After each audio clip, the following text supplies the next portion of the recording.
सच साहेब। सुख साहेब। गुरुजी आपको प्रणाम। आपका प्रणाम स्वीकार है, आपको प्रणाम। बोलिए बोलिए। आपका ऑनलाइन वीडियो देख रहा हूँ, बहुत अच्छा लग रहा है गुरुजी। अरे वाह, बहुत अच्छे। हम्म। धुन तो नहीं सुनाई दे रही लेकिन आपका प्रवचन बहुत अच्छा लगता है। हम्म। ऐसा आपके। लगता हाँ हाँ, बोलिए। ऐसा लगता आपके अंदर साक्षात कबीर साहब प्रवेश कर गए हैं। ये तो फिर अंधश्रद्धा में आप गए। परमात्मा बाजू हट गया और मैं देहधारी आपने बीच में लाया। और फिर ऐसे ही विचारों की वजह से लोग अज्ञानी होते हैं ना। फिर उनको भी ऐसा लगता है कि हाँ हाँ ऐसा ही होगा। तो ऐसा कुछ नहीं होता। कबीर साहब क्यों आएंगे? क्या वो ऊपर से जैसे हम किसी को दुआ देते हैं, तो दुआ के लिए समझो कोई हमारे लड़का है लड़की है परदेश में रह रहे हैं, तो हम यहाँ से दुआ देते हैं कि नहीं? बराबर बराबर। तो हो जाता है कि नहीं? या आप अभी मोबाइल से मुझे बोल रहे, तो हाँ। आपका कहना है मैं तो सुन रहा हूँ कि नहीं? हाँ, लेकिन आपका तो ज्ञान अच्छा है ना गुरुजी, बहुत अच्छा ज्ञान है। ज्ञान अच्छा है। तो ऐसा है, ज्ञान से आपका कहना है कि मेरा ज्ञान बहुत अच्छा है, लेकिन आप अगर और ढूंढने जाएंगे ना, तो हाँ। आपको मेरे से माने मेरा नंबर फिर 0 हो जाएगा, बाकी लोग आगे जाएंगे। नहीं नहीं, लेकिन आपके अंदर भोलापन है ना, देखो अहम नहीं होना चाहिए भक्ति में, आपके अंदर अहम नहीं है। ऐसा नहीं है, वो ऐसा है, वो स्वभाव होता है। आप बोले तो हैं एकदम। स्वभाव तो जैसे, चलो ये आपने कहा कि अहम नहीं है। बाकी लोग तो बहुत मीठे मीठे बोलते हैं, इतने मीठे बोलते हैं कि वो आपको रुला देते हैं। तो उनका जो भाव है वो बोलने वाला भाव है, बोलने में ले, भाव है। लेकिन आप कोई गद्दी नहीं देते, आप कोई गुरु दीक्षा नहीं देते, आप कोई माला नहीं पहनाते, आप तत्व से परमात्मा को समझाते ना। ये तो सब पहले से सब वही तो कर रहे थे ना। ये तो बीच वाला काल में ऐसा आ गया हाँ। कि लोगों ने इसका धंधा बना दिए, माने गुरु और परमात्मा बाजू हट गए और ये हाँ, देहधारी गुरु और परमात्मा बन गए। तो तो ये वही यहाँ ही खेला खत्म हो गया ना सब। वही जो अर्जुन ने कृष्ण ने अर्जुन को समझाया था कि कोई तत्वदर्शी संत से तू करेगा तो जब तेरे को पूर्ण परमात्मा का ज्ञान प्राप्त होएगा, तत्वदर्शी संत ऐसा। तत्वदर्शी का मतलब क्या होता है? वो जो हर तत्व को जानता है और जो परम तत्व जिसको प्राप्त है उसको ही तत्वदर्शी कहा है। ऐसे तत्व को तो माने तत्व का ज्ञान तो सभी को है। आप गूगल सर्च करेंगे तो बारीक बारीक तत्वों का भी ज्ञान देंगे, लेकिन वो ज्ञान है। लेकिन हाँ। जब वो तत्व की प्रैक्टिकल में वो तत्व हम्म। प्रकट हो जाता है, हम्म। अब जो वो तत्व प्रकट कर देता है उसको तत्वदर्शी कहा है। नहीं तो तत्व ज्ञान, तत्वदर्शी माने वो ऐसे तत्वों का ज्ञान देता रहे तो ऐसे तो लाखों लोग आपको मिलेगा। तो वो तो बढ़िया बढ़िया ज्ञान देंगे, हर तत्व आपको समझा देंगे, माने उसका ज्ञान देंगे, लेकिन वो ज्ञान 0 है, उसको तत्वदर्शी नहीं कहा। वो एक तो पंडित हो गया, एक तत्वदर्शी नहीं, वो तत्व ज्ञानी हो गया। तो बराबर बराबर। तत्वदर्शी किसको कहा है? जो जो तत्व है, जो परमात्मा तत्व है, जो सत्य तत्व है, या वो जो सत्य है जो परमात्मा है, वो दूसरों के अंदर प्रकट कर देता है, या जो प्रकट हुआ है उसको बता देता है कि हाँ यही सत्य है, यही परम सत्य है। तो तो जो अभी आप ऑनलाइन कितने जन को तत्व परमात्मा की प्राप्ति करा रहे हो ना ऑनलाइन। अभी ऐसा है, वो तो मैं नहीं करवा रहा हूँ, वो तो मेरे प्रवचन सुन के लोगों को हो रहा है ना। लेकिन कलयुग में ऐसा चमत्कार कहाँ होता है। क्यों नहीं होता? ऐसे तो हजारों लाखों प्रवचन रोज यूट्यूब पर आते ही है ना। लेकिन तो ऐसा है। आपके प्रवचन में सब शुद्ध आत्मा मतलब कॉमन मैन आपसे इतने अच्छी तरह जुड़ रहे हैं ना ऐसा।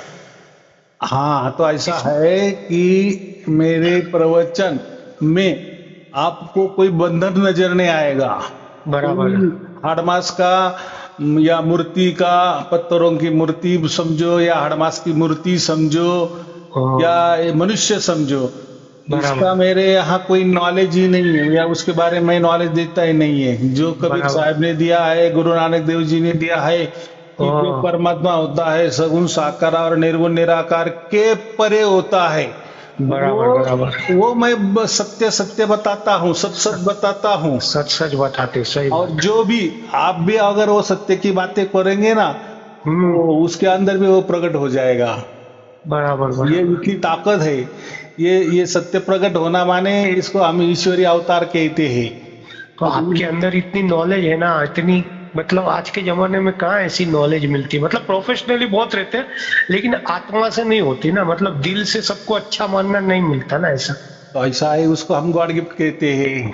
हाँ, वो एक गॉड गिफ्ट है ना आपके पास। जैसे कबीर साहब, हाँ बोलो बोलो। कबीर साहब 120 साल में थे तो उनको कितना जन लोगों ने परेशान किया, भंडारा का झूठा झूठा अफवाह फैलाया, लेकिन भगवान ने भंडारा सतलोक से आए और भंडारा भी कराया ना, ऐसा है मतलब ऐसा। तो वो कबीर साहब में इतनी शक्ति थी ना कि वो बड़ा बादशाह था, वो भी उनका नाम का गुण गाने लग गया था। वो सिकंदर लोडी करके बड़ा दिल्ली का बादशाह था, वो भी कबीर कबीर करने लग गया कि कबीर परमेश्वर है, ऐसा है। ऐसा है, जो लोगों को दिखता है हाँ। तो उसके बारे में लोग कहेंगे ही। जैसे अभी आपने मेरे बारे में कह दिए कि आपकी वाणी सुनकर लोगों को हो जाता है जो होना चाहिए, या जो मिलना चाहिए वो मिल जाता है। हाँ। अभी उसमें तो कोई मेरा लेना देना नहीं है, तो ये तो गॉड गिफ्ट है ना। तो वो मैं यही कह रहा हूँ, अगर मेरे कहने से लोगों को या मेरे प्रवचन सुन के लोगों को हो रहा है तो होने दो ना। मेरा क्या कम होने वाला है मुझे तो लेकिन अच्छा अच्छा ही बांट रहे हो ना आप, अमृत ही बांट रहे हो ना, जहर थोड़ी बांट रहे हो ऐसा। आप अच्छा अमृत बांट रहे हो कलियुग में। हाँ, उसमें हम क्यों कहते हैं अमृत, क्यों कहते हैं अमृत? तो अमर कर देता है, माने बराबर। उसमें मृत्यु रहती नहीं। मृत्यु माने हमको क्या कहते हैं, उसमें पाप रहता ही नहीं है। बराबर। वो निस्वार्थ होता है, माने मैं जो बोलता हूँ निस्वार्थ भाव से हाँ, तो कहता हूँ। आपका प्रवचन सुन के कितने जन निस्वार्थ हो रहे हैं ना, ऐसा। सबको हाँ। लोगों को कामों में आनंद आ रहा है, किसी को अपने कितने साल की तपस्या होती तो ऐसा लगता है आपके सुन के भगवान ने सही जगह हमारा फोन लगा दिया, ऐसा लोगों को ऐसा लग रहा है। हाँ हाँ ठीक है। वो ऐसा है कि देखो, पहली बात, लोग तो जिसका भी सुनते हैं ना उससे हाँ। कुछ तो भी चाहते हैं, माने चाहते। परमात्मा नहीं चाहते। हाँ। लेकिन इनका अगर हमने प्रवचन सुन लिए तो हमारा जो प्रॉब्लम है वो सॉल्व हो जाएगा क्या? हो जाएगा। हमारी परेशानी सॉल्व हो जाएगी क्या? हमें पैसा बराबर। मिलेगा क्या? हमारे मन के बराबर। मुताबिक काम होएगी क्या? तो फिर बराबर। लोग ऐसे पूछते तो मैं उसको पहले नकार देता हूँ, भाई ये नहीं। मेरे पास तुझे कुछ मिलने वाला नहीं है। अगर तू उस उद्देश्य चमत्कार से, के हिसाब से फोन किया है हाँ। तो चमत्कार नहीं होते यहाँ पे। उस उद्देश्य से अगर तू मेरे पास आ रहा है कि हाँ। मुझे आपके पाँव दबाने से मुझे ये मिलेगा वो मिलेगा, तो वो तेरा वहम है, झूठा वहम है। झूठा हो। तो वो कुछ नहीं। हाँ, अगर तुझे मोक्ष चाहिए, परमात्मा हाँ। चाहिए, तो वो लोग बोलते हैं कि मोक्ष वाली बात क्या करना है, वो और परमात्मा की बात क्या करना है। हर गुरु वालों तो, हर धर्म वाले तो यही कहते हैं ना कि परमात्मा के हम अंश है। तो हम परमात्मा के अंश है। हम अभी ये शरीर में जकड़े हुए हैं, शरीर में आ गए, हम भूल गए कि हम परमात्मा थे, या परमात्मा के हम बच्चे हैं, ये हम भूल गए हैं। तो हमको जो याद आ जाएगा, या गुरु लोग हमें याद करवा देते हैं कि अरे तू तो परमात्मा का टुकड़ा है, अरे परमात्मा का तू अंश है। तो बस अब ये शरीर खाली होने दे, जैसा शरीर के बाहर जाएगा तो बस परमात्मा को मिल जाएगा। तो परमात्मा पाने की क्या जरूरत है? और वही भी बोला कि जिसको भी परमात्मा मिल जाता है, माने जैसा एक समंदर से एक चम्मच हमने पानी लाया, तो वो एक चम्मच में पानी भी समंदर ही होता है ना। बराबर वो बराबर। तो कोई अलग नहीं। या एक बाल्टी भी हमने समंदर से पानी भरा, तो बाल्टी वाला पानी भी समंदर ही कहला जाएगा। कहलाता और उसका ये, तो लोग यही बोलते हैं कि हम अगर परमात्मा के बच्चे हैं, परमात्मा के अंश है, परमात्मा का ही हिस्सा है, परमात्मा का ही टुकड़ा है, तो अभी ये जो हमारा शरीर है उसने हमें बांट दिया है ना, अलग कर दिया है ना परमात्मा से। बराबर। बस अभी मस्त पैकी खाओ पियो, मजा करो, ऐश करो, मरना तो कभी न कभी है, मर जाएंगे, बस परमात्मा से मिलन हो जाएगा। तो परमात्मा प्राप्त क्यों करना है, मोक्ष प्राप्त करना क्यों है? बराबर। तो फिर अभी क्या कहेंगे आप? तो मैं क्या बोलता हूँ, मोक्ष तो चाहिए ही सबको, बराबर, मोक्ष के बगैर तो हो ही नहीं। लेकिन वो भी सब परमात्मा की कृपा रहेगी तो ही मोक्ष मिलेगा ना, तो ही, ऐसे तो अपने मर्जी से मोक्ष नहीं होता ना। अपने बराबर कहा, लेकिन ये गुरुआ लोग बोल रहे हैं कि मोक्ष की परमात्मा की बात छोड़ दो, आपके जो दुख दर्द है उसकी बात करो, हम आपके दुख दर्द मिटा देंगे। ऐसे कोई नहीं कर सकता ना, जिसका प्रारब्ध है उसको तो भुगतना ही है ना, ऐसा है। ठीक है ना, वो क्या कह रहे हैं कि आप परमात्मा के अंश हो, आपका आत्मा और परमात्मा में कोई भी अलगपना नहीं है, बस आप शरीर में आ गए। जैसे गुब्बारा है, एक गुब्बारा के अंदर हवा है, बराबर। अगर गुब्बारा फोड़ दिए तो गुब्बारे की हवा बाहर वाले हवा में मिल जाएगी, बराबर बराबर। तो कठिन क्या है, फोड़ने वाला चाहिए ना। बराबर बराबर। हाँ, तो मैं क्या बोलता हूँ, ये 84 लाख योनि जूनी रहती, वो रहती है कि नहीं रहती है? मैं वही बोल रहा हूँ, पहले ये गुरुआ लोग आत्मा परमात्मा की बात क्यों नहीं कर रहे, हम इसके ऊपर पहले आएंगे, फिर वो 84 लाख योनि। देखो वो तो नेचुरल है ना, वो तो दिख रहा है ना हमें। हाँ वो दिख रहा है, लेकिन अभी कोई, अभी जैसा मुसलमान लोग नहीं मानते हैं, वो क्रिश्चियन लोग नहीं मानते, बोले आदमी मरने के बाद सीधा अच्छे कर्म रहा तो या तो हेवन में जाता है या हेल में जाता है, ऐसा। अभी जैसा देखो, जैसा अभी जैसा जिसका माँ बाप होता है, जैसी जिसकी परिस्थिति होती है, अगर समझो कोई गरीब घराने में किसी बच्चा का जन्म हो गया, तो उसकी आयपत नहीं है कि मैं कोई हवाई जहाज खरीदी कर लूं, कोई हेलीकॉप्टर खरीदी कर लूं। बराबर बराबर। तो जैसे उसके माँ बाप की परिस्थिति वैसी उसकी परिस्थिति है, बराबर। अगर समझो माँ बाप हमारे बहुत अमीर है तो आमिर जैसे वो ये करेगा कि नहीं?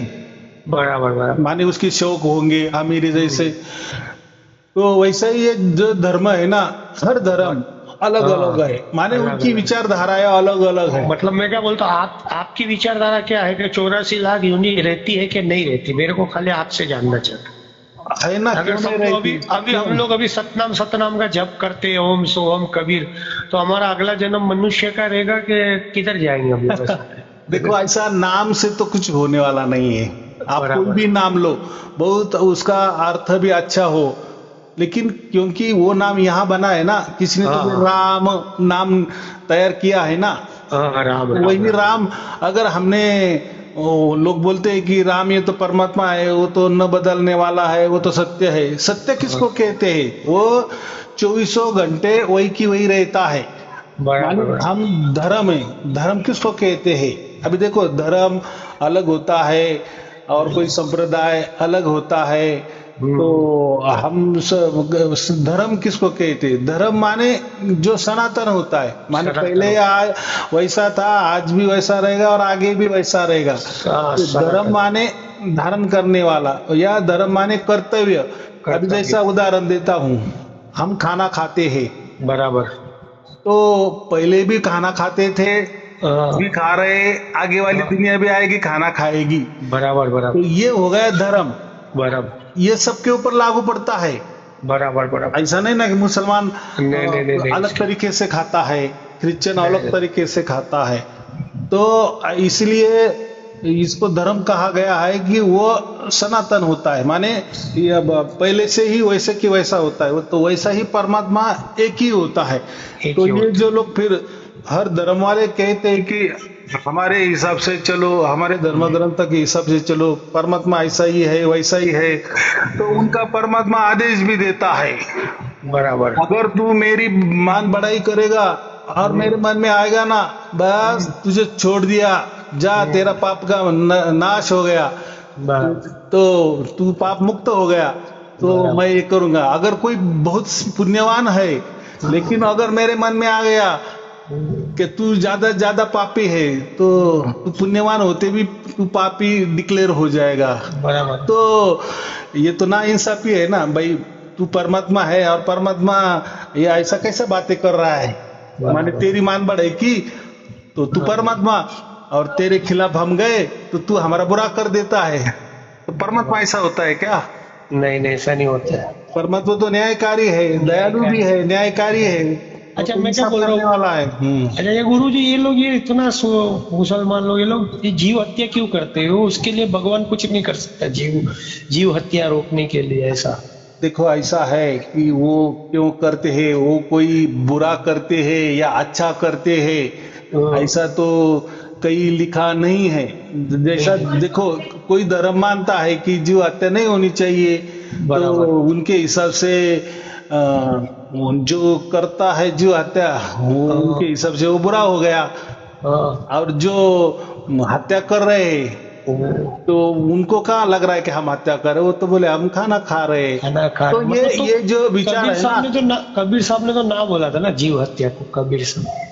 ऐसा कभी कहीं नहीं कहा है। उन्होंने यही कहा था कि जो परमात्मा का नाम लेकर अगर कुछ कर रहे, हाँ हत्या कर रहे, तो वो हाँ, सबसे बुरी बात है, सबसे गलत है। वो मतलब माता जी को बकरे चढ़ाते हैं और ये बकरी ईद में बकरे चढ़ाते हैं, वो गलत है ऐसा? हाँ, नाम नहीं लेना परमात्मा का। आपको क्या करना है वो आप कर सकते हो, बराबर। लेकिन उसको ठप्पा परमात्मा का नहीं लगाना, क्योंकि नहीं, बराबर परमात्मा ने आपको ऐसा कुछ के कहा नहीं है। बराबर। और ऐसा भी नहीं कहा कि कुछ करो भी नहीं, ऐसा भी नहीं कहा है। दोनों भी माने, एक कह रहा है ना कि परमात्मा ने उसको ना बोला है, आपकी भाषा में हिंसा करने को नहीं कहा है। बराबर ये गलत है, हिंसा करना गलत है। बराबर। तो ऐसा परमात्मा ने कहा है। और हिंसा करो, ऐसा भी परमात्मा ने कहा है। तो ये दोनों भी परमात्मा के ऊपर थोप देते हैं कि नहीं? नहीं नहीं। अच्छा, मैं क्या बोलता हूँ, अभी अपन समझो भक्ति करे सत्य पर पुरुष की, तो अपने को नहीं खाना चाहिए ना? आपके हिसाब से क्या होना चाहिए? ऐसा है, हम जो भी हमारा जो भी सार शब्द परिवार है, या जो सार शब्दों को मानता है या परमात्मा को मानता है, वो एक तो ये खाना पीना के इसमें हम पढ़ते ही नहीं है। नहीं नहीं, बराबर है। क्योंकि कैसा है, पूरी दुनिया में हमने 10 लोग पकड़े, तो उसमें आपको खाने वाले भी मिलेंगे, बगैर खाने वाले भी मिलेंगे। तो ये देखो, जो लोगों के हाथों में परमात्मा नहीं होता ना, या जिनको परमात्मा की प्राप्ति नहीं होती ना, वो लोग ये येड़े चाले करते हैं कि ये खाना नहीं, ये करना है, ये नहीं करना है, ये खाना है, वो नहीं खाना है। तो ये जो लोग गुमराह कर देते हैं ना, माने यही कि यही, तो ये सबसे बात बुरा है। तो वेदों में क्या कहा है, हिंसा की बात क्या कहा है? जो जिस आत्मा को परमात्मा नहीं मिलता, तो वो सबसे बड़ी हिंसा कर रहा है। वो माने एक जन्म से दूसरा जन्म में जा रहा है, वो हिंसा हो गई ना उसकी बेचारे की। बराबर बराबर। अगर समझो मैं हूं और मुझे ये टाइम मोक्ष नहीं मिला, तो मुझे मरना ही है, वो तो हिंसा हो गई ना मेरे आत्मा की। और दोबारा मुझे जन्म मिलने वाला है, और फिर जन्म मेरा वापिस में मरने वाला हूँ। बराबर। तो ये हिंसा कहा है इसको। बराबर बराबर। लेकिन जब हम परमात्मा को पा लेते हैं, माने परमात्मा की ओर से परमात्मा हमको पा लेता है, या इसके तपस्या से ये परमात्मा को पा लेता है, तो ये हो गया अहिंसा। अहिंसा, बराबर कि नहीं? तो ये आत्माओं की हिंसा होती है और अहिंसा होती है। तो ये बहुत गहरे वाला विषय है। तो ये लोगों को परमात्मा ही मालूम नहीं होता, तो इसलिए वो ये चक्कर में आदमी को डाल देते हैं और इसके ऊपर ही लड़ाई झगड़ा करते हैं। खाना चाहिए नहीं खाना चाहिए, खाना चाहिए नहीं खाना चाहिए। उसमें उसके अंदर परमात्मा का कोई लेना देना नहीं है, मोक्ष का कोई लेना देना नहीं है। बराबर बराबर। क्योंकि शरीर है ना, ये तो सब शरीरों की बातें हो रही ना। ये शरीर को नहीं मारना, वो शरीर को मारना। बराबर। तो जैसे 4 प्रकार के शरीर होते हैं ना, उद्बीज, अंडज, स्वेदज, जारज। तो हम तो जारज में आते हैं ना। बराबर बराबर। तो ये 4 प्रकार के जीव है। अभी इसमें अभी समझो उद्बीज है, जो बीजों से तैयार होता है। बराबर। वो तो हम तोड़ते हैं कि नहीं, उसका फल भी खाते हैं, या जो भाजी होती है, सब्जी होती है, वो तो हम तोड़ते ही है ना। बराबर बराबर। तो ये क्या गलत है क्या सही है इसके अंदर हम नहीं जाते, या हम किसी को वो बताते भी नहीं है कि इसमें क्या सच है क्या झूठ है। हाँ, ये हम बताते हैं परमात्मा की तुम बात करो, मोक्ष की बात करो, लेकिन जब मैं परमात्मा की बात कर रहा हूँ, ये मोक्ष की बातें कर रहा हूँ, तो लोग बोलते हैं कि बहुत सारे गुरु तो यही बोलते हैं कि हम तो परमात्मा के टुकड़े हैं, परमात्मा के अंश है।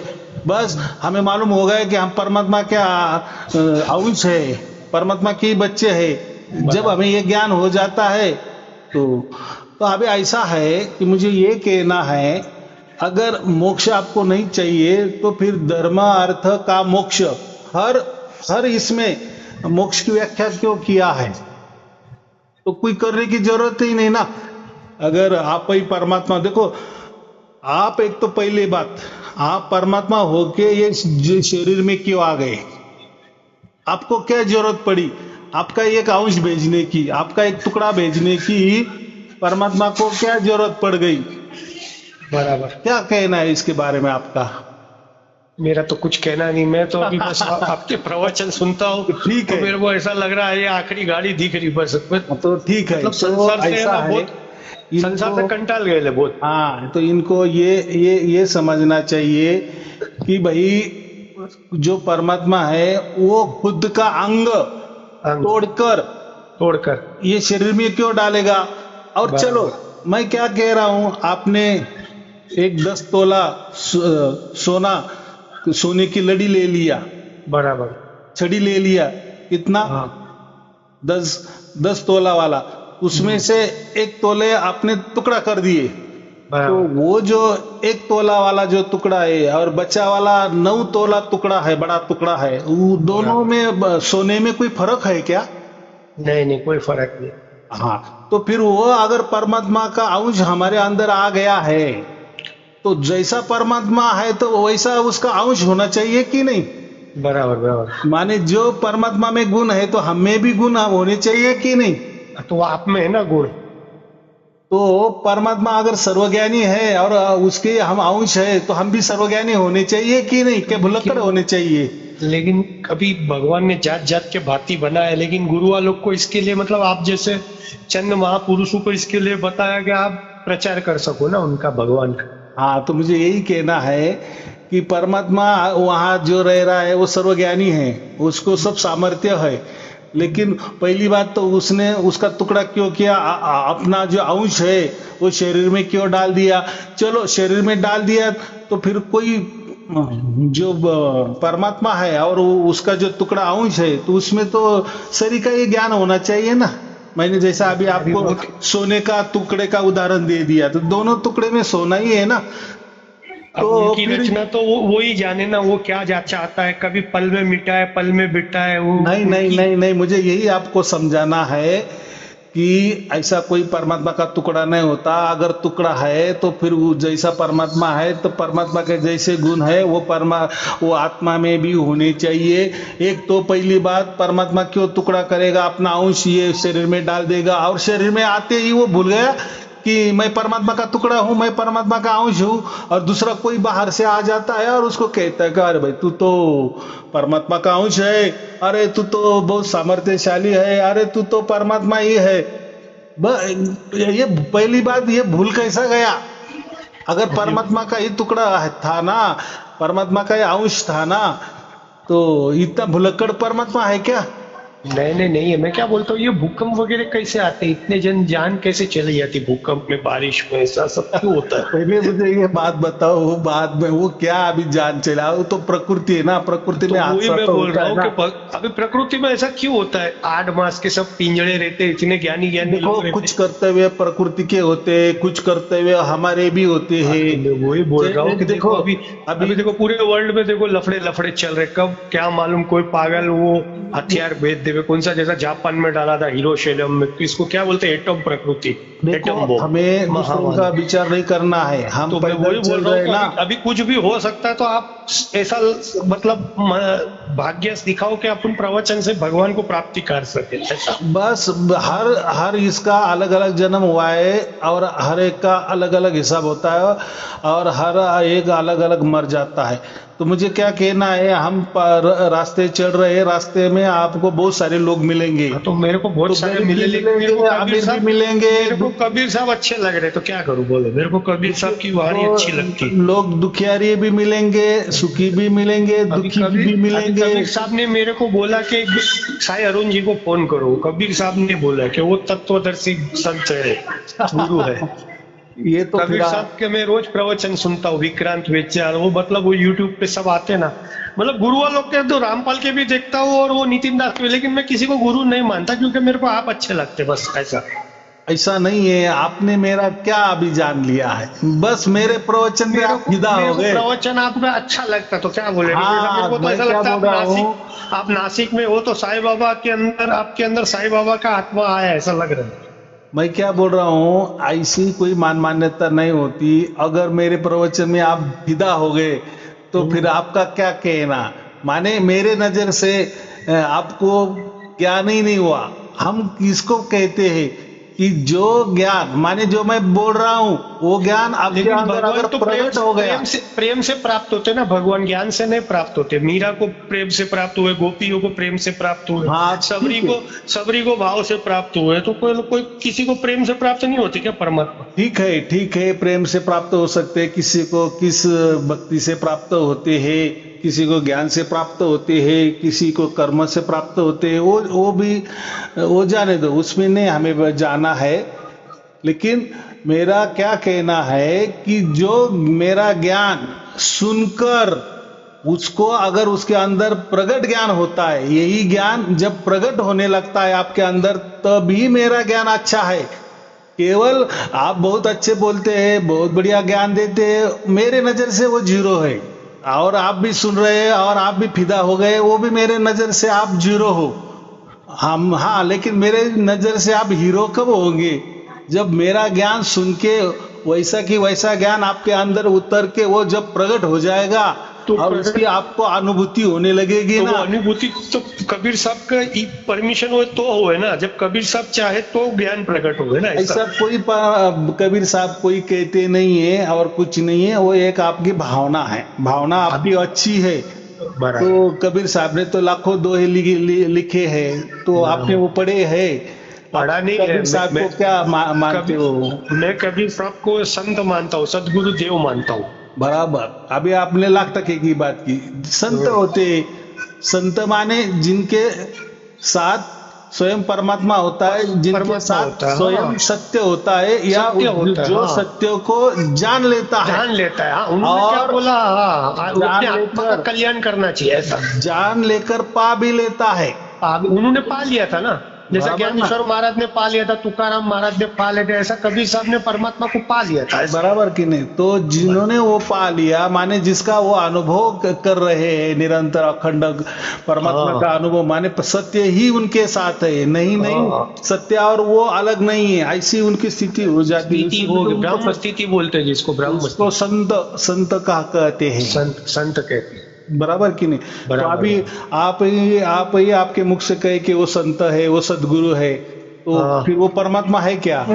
परमात्मा नहीं है ना, संत है ना, हम तो तो ये लोगों के समझ में आ रहा है कि ये लोगों ने तो संत उनको परमेश्वर बना दिया ना, जैसा संत रामपाल महाराज जी ने तो उनको परमेश्वर बना दिया। हाँ ठीक है। अभी कैसा है देखो, उन्होंने क्यों बनाया, या उनके कोई सपन में आ गया, या उनको कोई ज्ञान हो गया, वो अब हम उनके क्या परीक्षा लेंगे और हमको क्या अधिकार है? नहीं अपन, मैं नहीं बोलता हूँ, मेरे को तो वो वही मतलब अपने तुकाराम महाराज, ज्ञानेश्वर महाराज कैसे लगते थे, ऐसे होते गुणातीत स्थिति में थे वो, ऐसा दास भाव की भक्ति करते थे। ऐसा है कि जो भी धर्म निकलता है, कोई पंथ निकलता है, कोई गुरु गद्दी निकलता है, कोई गुरु परंपरा निकलता है, तो उसमें जो मुखिया होता है ना, वो खुद को परमात्मा ही मानता है, या जो मुखिया होता है ना, वो जो जिसको मानता है ना उसको परमात्मा डिक्लेयर कर देता है। जैसे आपने कहा कि कबीर साहब, तो उन्होंने कबीर साहब को परमात्मा बता दिए। कोई कुछ भी बता दे सकता है, तो उससे क्या, उससे कुछ नहीं होता। जैसे गीता में भी कृष्ण जी को परमात्मा बता दिए हैं, विष्णु पुराण में विष्णु जी को परमात्मा बता दिए हैं, शिव महापुराण में शिव को परमात्मा बना दिए, तो बराबर। देखो हमारे लिए भी हमारे माँ बाप परमात्मा होते हैं कि नहीं? बराबर बराबर हो सकते ना, उन्होंने अपने को पृथ्वी पे जन्म दिया तो वो अपने भगवान ही हुए ना, ऐसा हाँ, तो ये मानना है। देखो मानना अभी है। गीता, देखो ये लोग बोलते हैं कि श्री कृष्ण जी परमात्मा थे या ईश्वर थे, लेकिन जो श्री कृष्ण जी ने इतनी पूरी गीता बोली, माने वो तो लिखी वेद व्यास ने, बराबर। और वो तो बताई संजय गणेश ने, भगवान ने। और हाँ। किसको बताई? धृतराष्ट्र को बताया। बराबर। बराबर। तो वो जाने दो, हमें इतना ही कहना है कि अर्जुन ने जब जब भी श्री कृष्ण को कहा तो कहीं भी एक जगह उन्होंने ईश्वर कहा है क्या श्री कृष्ण जी को? नहीं नहीं, उसको तो नहीं कहा। मित्र ही कहा ना। परमात्मा कहा है क्या? नहीं नहीं नहीं, नहीं कहा। भगवान कहा, भगवान हाँ, कहा, भगवान श्री कृष्ण कहा, श्री मेरा कृष्ण। सखा कहा। सखा कहा। बराबर कि नहीं? बहुत सारे सिर्फ मुझे इतना ही कहना है कि उसमें कभी भी कोई गीता में अर्जुन ने श्री कृष्ण जी को परमात्मा नहीं कहा है, ईश्वर नहीं कहा है। भगवान अलग होता है। भगवान जिसमें 6 भग होते हैं, 6 भग माने जो ऐश्वर्य श्री जो ये होता है ना, आप गूगल सर्च करो तो भगवान किसको कहते हैं, तो वो तो पुरुषों में होता है, अलग प्रकार का पुरुष होता है। बराबर बराबर। बराबर। तो उसको हम भगवान कहते हैं। तो वो भगवान थे। बराबर। योगेश्वर थे ज्यादा से ज्यादा, और क्या है, और एक पदवी दे दी है अर्जुन ने, योगेश्वर। योगेश।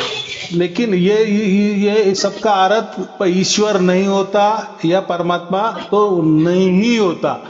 बराबर। तो लोग मान के चल रहे हैं कि नहीं? उन्होंने विराट स्वरूप दिखाया तो लोग उसको परमात्मा मानने लग गए। अग्नि दिखाया, ब्रह्मदेव का रूप दिखाया, विष्णु का रूप दिखाया, शंकर भगवान का रूप दिखाया, गणेश जी का रूप दिखाया, काल का रूप दिखाया, तो लोग उनको पीछे सांप दिखा के विराट में ऐसा मान लिए कि वही भगवान है। देखो मैंने क्या अभी कहा, ये जो कथा है, गीता वाली कथा है, वो पूरा महाभारत किसने देखा? वेद व्यास जी ने लिखा। बराबर। गीता भी वेद व्यास ने लिखी। बराबर। अभी गीता लिखते समय जो श्री कृष्ण और अर्जुन का जो संवाद है वो किसने सुना? संजय ने सुना ना। परीक्षित ने जिसको भागवत सुनाया था वो कौन थे? वो भागवत वाला मामला है, वो नहीं, वो इधर मतलब तो अलग ना। तो मुझे क्या कहना है, देखो गीता के अंदर कितने लोग हैं? वो जो कृष्ण और अर्जुन थे, और बाकी सब दुर्योधन और वो सामने खड़े थे, भीष्म और वो जाने दो। जो किसने सुना, ये दिव्य दृष्टि से कौन देख रहा था? संजय देख रहा था। संजय देख रहा था। और जो भी बातचीत जो लाइव टेलीकास्ट कर रहा था, किसको? धृतराष्ट्र को। संजय धृतराष्ट्र को बता रहा था। अब ऐसा कहा श्री कृष्ण ने अर्जुन को, अर्जुन ने ऐसा कहा श्री कृष्ण जी को। तो देखो लिखने वाला है वेद व्यास जी, वो स्टोरी कौन लिख रहा है? वेद व्यास जी। उस स्टोरी में ये संजय आ गया, एक पात्र आ गया, धृतराष्ट्र एक पात्र आ गया, श्री कृष्ण एक पात्र आ गया, और अर्जुन एक पात्र आ गया। ये चारों ही लोग है ना। बराबर। पांचवा तो कोई नहीं था। तो मुझे क्या कहना है, फिर ये लोग कैसे डायरेक्ट श्री कृष्ण जी को परमात्मा मान रहे हैं?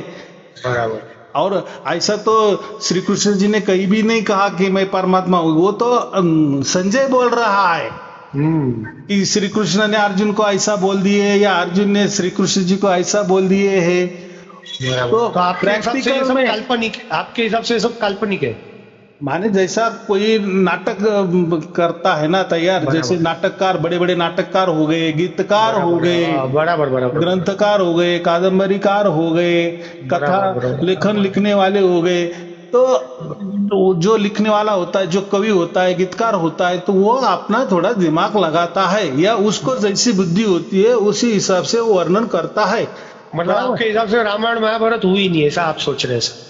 ऐसा मैं नहीं कह रहा हूँ, वो तो हिस्ट्री है, वो तो हो गया है ना। हिस्ट्री किसको कहते हैं? जो हो गया है। हाँ, और पुराण किसको कहते हैं? जो कथा कहानी है। पुराण को क्या कहते? कथा है वो। लेकिन ये जो महाभारत रामायण ये भी कथा है, लेकिन ये हिस्ट्रिकल है, इतिहास है। इतिहास है, लेकिन मतलब हो गया। उसको प्रकृति मतलब प्रैक्टिकली मानते कि खाली एक किताब मानते हैं? नहीं प्रैक्टिकल में हो गया ना वो, ऐसा नहीं। तो मुझे यही कहना है कि जो भी ग्रंथ लिखता है ना, तो वो उसके हिसाब से लिखता है, थोड़ा सा वो उसके हिसाब से, उसके अनुभव से, और उसका विश्लेषण वो खुद करता है ना। जैसे यहाँ मैंने कहा वेद व्यास ने जो भी ये कथा लिखी है, तो उसके अंदर उन्होंने ऐसा कह दिए कि श्री कृष्ण ऐसा बोला होगा, अर्जुन ने ऐसा सोचा होगा, या ऐसा कहा होगा। तो ये प्रैक्टिकली तो ऐसा श्री कृष्ण और अर्जुन का तो संवाद कोई डायरेक्ट नहीं सुना है, ये तो दिव्य दृष्टि से संजय ने सुना है। तो आया मेरा भाव क्या है बोलने का, कहने का। तो यहाँ ऐसा है कि पूरा वेद व्यास है और एक वो संजय है। अभी जो बोल रहा है वो इनको बता रहा है धृतराष्ट्र को। तो अभी जैसी संजय की बुद्धि होगी या उसको वैसा जैसा लगा होगा, तो उसको तो बहुत अलग अलग लगा, तभी वो तो श्री कृष्ण जी को भगवान भी बोल रहा है। तो मैं क्या बोल रहा हूँ अभी आपको भी तो देखो, कबीर साहब ने नाद ब्रह्म मतलब बोलते सार शब्द सुना है ना, जो अखंड धुन चूल रही है। तो अब जब भी आपको परमात्मा ने ज्ञान प्राप्त कराया, तो ही इतने जन आपको फोन करके बोल रहे हैं ना कि मेरे को ये धुन सुनाई दे रही, तो आपका भी तो कुछ कांटेक्ट रहेगा ना कबीर साहब से। या ऐसा नहीं होता, देखो हजारों महाभारत में हो सकता है, मेरी बात सुनो, जब महाभारत में हो सकता है तो आपसे क्यों नहीं हो सकता ऐसा? आप तो सबको बोल रहे ना कि चार शब्द में ऐसी धुन अखंड चलती है 24 घंटा, ऐसा। तो मैं कहा नहीं बोल रहा हूँ, वो तो मैं बोल रहा हूँ ना, तुम्हें वो तो मेरे गॉड गिफ्ट है, हर किसी को अलग अलग गॉड गिफ्ट होता है ना। तो मैं वही बोल रहा हूँ ना कि जैसा संजय को वो टाइम में हो गया था गॉड गिफ्ट दिव्य दृष्टि, तो ऐसा भी आपको भी तो कबीर साहब से अखंड धुन सुनाई दे रही ना, सार शब्द जो कबीर साहब चार शब्द बोल रहे थे, तो वो धुन आपको अखंड सुनाई दे रही ना, ऐसा बोल रहा हूँ। इसके पहले सार शब्द के बारे में बहुत सारी जानकारी, माहिती, ज्ञान पे ज्ञान चढ़ रहा था, लेकिन प्रैक्टिकल किसको नहीं होता था। तो लेकिन कबीर साहब ने प्रकट किया ना आपके अंदर के, आप सुना हो कि मेरे अंदर नहीं, अभी हजारों लोगों के अंदर हो गया। देखो एक जैसा एक ज्योत है, तो सब मेरी बात सुनो, ज्ञान तो वही सब में था, लेकिन प्रकट करने वाले तो आप ही ना, चार शब्द। अब तक तो खाली सब गुरु वाले लोग बोल रहे थे ना, जैसा वो रामपाल जी महाराज बोल रहे थे, नितिन दास जी बोल रहे कि चार शब्द मैंने छुपाया ऐसा, लेकिन आप तो प्रैक्टिकल उसका अनुभव करा रहे ना, ऐसा कोई छिपाता नहीं है। देखो और ऐसी वो जो है ना,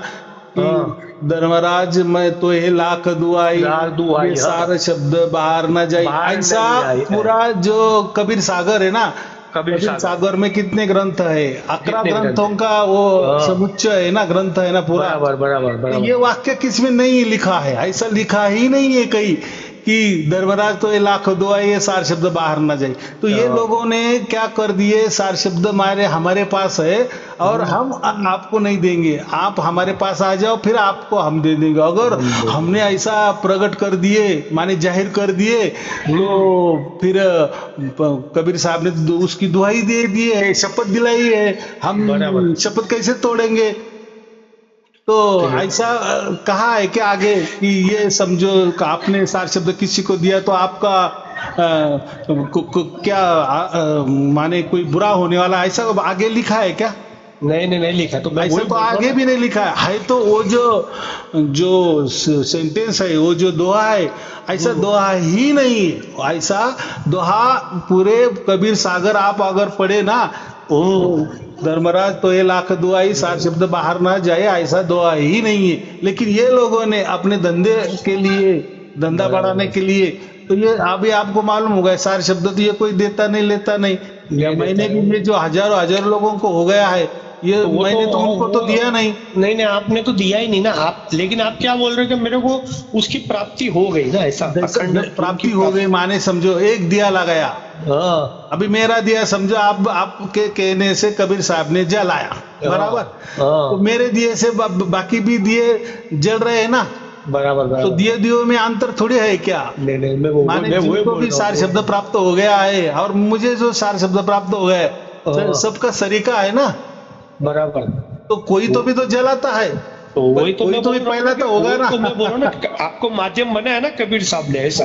हाँ, लेकिन अभी ऐसा है, पहला तो किसका तो भी एक नंबर तो आएगा ना, फिर इसके बाद दूसरा नंबर, तीसरा नंबर, ये तो चलेगा। ज्योत से ज्योत जलाते चलो, सार शब्द की महिमा गाते चलो, ऐसा।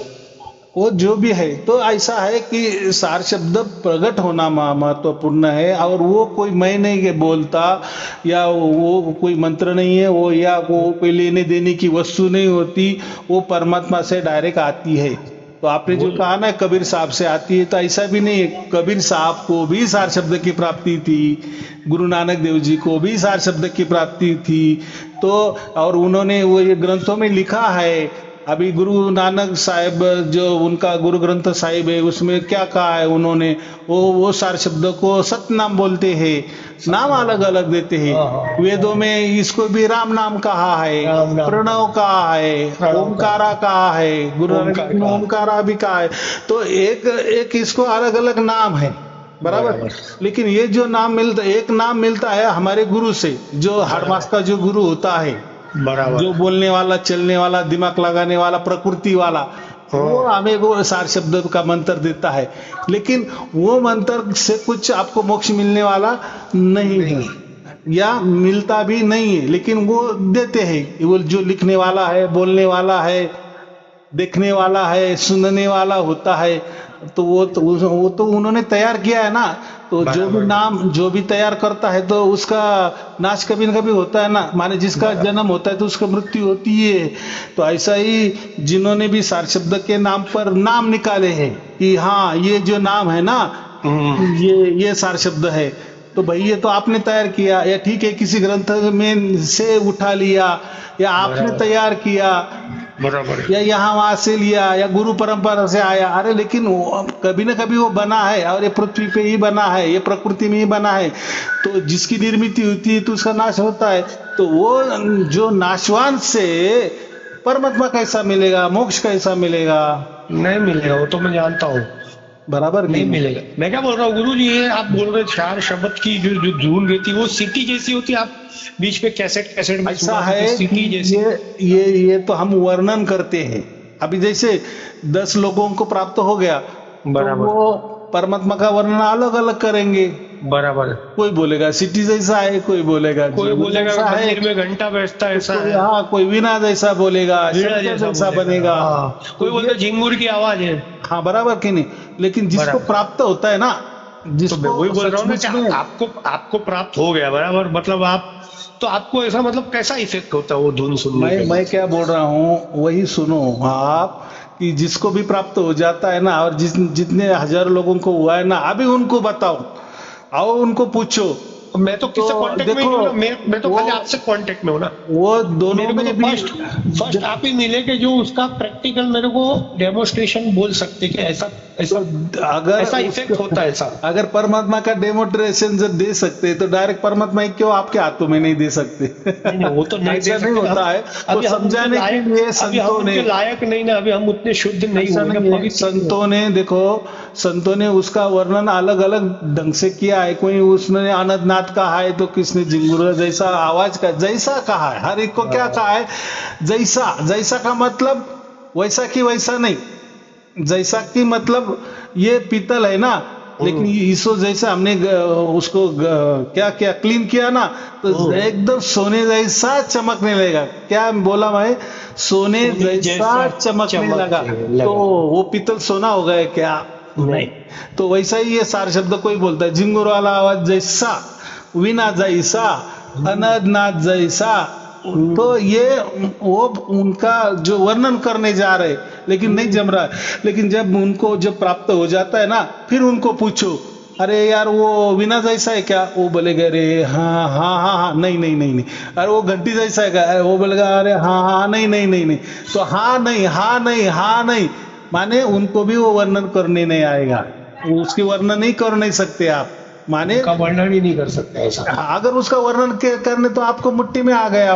परमात्मा वर्णातीत है, वर्णनातीत है, आप उसका वर्णन नहीं कर सकते। लेकिन दूसरों को बताने के लिए ऐसा थोड़ा थोड़ा बोल सकते हैं, अरे वो तो धुन है, अरे वो तो अनंतनाद है। और जिसको प्राप्त नहीं होता ना, उसका तो बहुत बड़ा डंका रहता है, वो तो ऐसा गाजा वाजा करता, अरे वो तो अनंतनाद होता है ना, अरे वो तो झिंगुर जैसा है, उसका आवाज।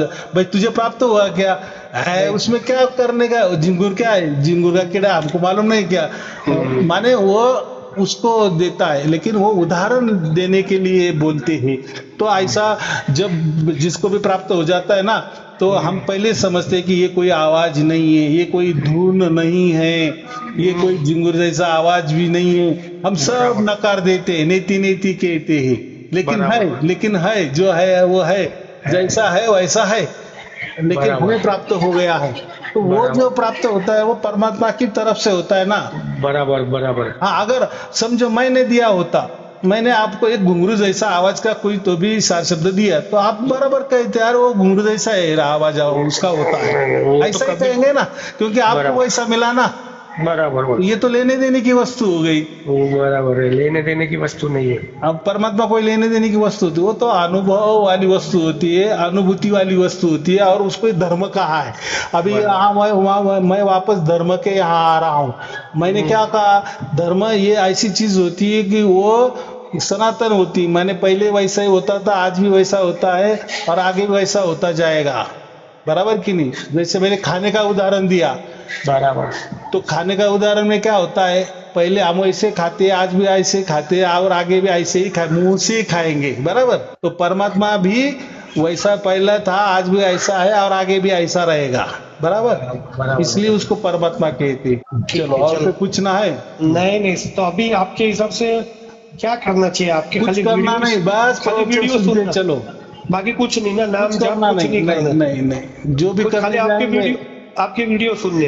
हाँ, जैसे हम बोलते हैं ना, कोई गटर में हमारा पाव अगर गया, अटक गया, हम अगर जितना पाव हिलाएंगे वैसा और उसमें जाएगा ना, और बीच में जाता है। तो ऐसा ही बात है, यहाँ कुछ करना नहीं है। जब मालिक की कृपा हो जाती है, वो सब ज्ञान भी दे देता है और सब जलवा भी दिखाता है, जो दिखाना है वो भी दिखाता है, जो महसूस करना है, अनुभव करना है वो भी करवा देता है, और उसका पूरा ज्ञान भी देता है साथ साथ में।